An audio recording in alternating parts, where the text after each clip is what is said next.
ಅಗ್ನಿ ಪರೀಕ್ಷೆ ನೋಡ್ತಾ ಇದ್ರೆ ಗೊತ್ತಾಗುತ್ತೆ ಫೈನಲಿ ಟೀಮ್ ಮಾಡಾಗಿದೆ. ಹೌದು, ಫೈನಲಿ ಟೀಮ್ ನಲ್ಲಿ ಈಗ ಇರುವಂತದ್ದು ನಾಲ್ಕು ಟೀಮ್ ನಲ್ಲಿ ಒಟ್ಟು 24 ಜನರನ್ನು ಕೂಡ 4 ಟೀಮ್ ಒಳಗಡೆ ಹಾಕಾಯ್ತು.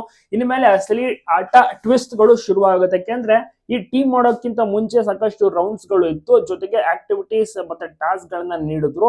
ಅದೆಲ್ಲವೂ ಕೂಡ ಮುಗೀತು. 4 ಟೀಮ್ ನಲ್ಲಿ ಇದೀಗ ಎಲ್ಲರೂ ಕೂಡ ಇರುವಂತದ್ದು. ಅಂದ್ರೆ 4 ಟೀಮ್ ಅಂದ್ರೆ ಈಗ 4 ಜೂರಿ ಇದಾರಲ್ವಾ, ಶ್ರುತಿ, ಸಂಗೀತ, ವಿನಯ್ ಗೌಡ ಮತ್ತೆ ಚಂದನ್ ಶೆಟ್ಟಿ, ಅವರ ಕೆಳಗಡೆ ಟೀಮ್ ಲೀಡರ್ಸ್ ಗಳು ಇರ್ತಾರೆ. ಸೊ ಅವರ ಕೆಳಗಡೆ ಎಲ್ಲ ಬೇರೆ ಬೇರೆ ಸ್ಪರ್ಧಿಗಳು ಇರ್ತಾರೆ. ಸೊ ಯಾವ ರೀತಿ ನೆಕ್ಸ್ಟ್ ಆಟಗಳು ಇರ್ತವೆ, ಯಾವ ರೀತಿ ಟಾಸ್ಕ್ ಗಳು ಇರ್ತವೆ. ಸೊ 24 ಜನರ ಪೈಕಿ 4 ಜನ ಮಾತ್ರ ಬಿಗ್ ಬಾಸ್ ಮನೆ ಒಳಗಡೆ ಹೋಗಕ್ ಸಾಧ್ಯ. ಸೊ ಯಾವ ರೀತಿ ಇರುತ್ತೆ, ಯಾವ ರೀತಿ ಸೆಲೆಕ್ಷನ್ ಪ್ರೊಸೆಸ್ ನಡೆಯುತ್ತೆ ಕಾದು ನೋಡ್ಬೇಕು.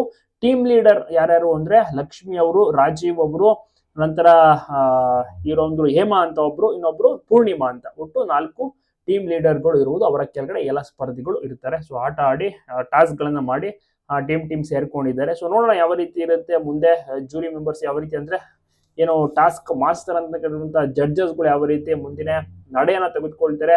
ಆಂಕರ್ ನಿರಂಜನ್ ದೇಶಪಾಂಡೆ ಅವರು ಕೂಡ ತುಂಬಾ ಚೆನ್ನಾಗಿ ಕಾರ್ಯಕ್ರಮವನ್ನ ನಡೆಸ್ಕೊಡ್ತಾ ಇದ್ದಾರೆ. ಫನ್ ಮೋಜು ಮಸ್ತಿ ಇದೆ. ಬಿಗ್ ಬಾಸ್ ಅಗ್ನಿ ಪರೀಕ್ಷೆ ತುಂಬಾನೇ ಕುತೂಹಲ. ಸುದೀಪ್ ಸರ್ ಅವರು ಬರೋಕೆ ಇನ್ನ ಸುಮಾರು ಒಂದು 2 ವಾರ ಕಾಲ ಆಗ್ಬೋದು. ಅಲ್ಲಿಯ ತನಕ ಈ ಒಂದು ಬಿಗ್ ಬಾಸ್ ಅಗ್ನಿ ಪರೀಕ್ಷೆ ನಡೀತಕ್ಕೆ, ಯಾಕೆಂದ್ರೆ ಇದೆಲ್ಲವೂ ಕೂಡ ಫಿಲ್ಟರ್ ಆಗ್ಬೇಕಲ್ಲ, ಇನ್ನ ಸ್ವಲ್ಪ ಸಮಯವನ್ನ ತೆಗೆದುಕೊಳ್ಳುತ್ತೆ, ಕಾಲಾವಕಾಶಗಳು ಬೇಕಿದೆ. ಒಟ್ಟಾರೆ ಜನರು ಕೂಡ ಸಿಕ್ಕಾಪಟ್ಟೆ ಎಂಜಾಯ್ ಮಾಡ್ತಾ ಇದ್ದಾರೆ ಅಂತಾನೆ ಹೇಳ್ಬೋದು. ಪ್ರತಿ ದಿವಸ ಈ ಒಂದು ಬಿಗ್ ಬಾಸ್ ನ ನೋಡ್ತಾ ಇದ್ದಾರೆ.